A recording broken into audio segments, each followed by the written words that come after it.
আমাদের দেহের বিভিন্ন মাংসপেশিতে যেখানে আসলে হাড়ের পরিমাণ কম, মাংসপেশি যেগুলি, সেখানে অনেক সময় আমরা বিভিন্ন মাংসপিণ্ড আমরা দেখতে পাই আমাদের দেহে তৈরি হয়।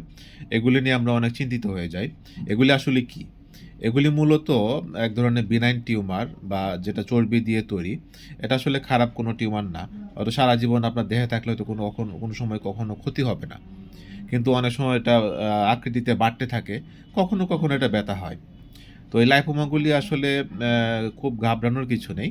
তবে এগুলি সার্জারি করে ফেলে দেওয়া যায় অথবা আমাদের হোমিওপ্যাথিক সিস্টেমে যদি চিকিৎসা করানো হয়, লম্বা সময় চিকিৎসা করতে হয়। দীর্ঘদিন চিকিৎসার পরে এটা আস্তে আস্তে ছোট হয়ে মিশে আসে।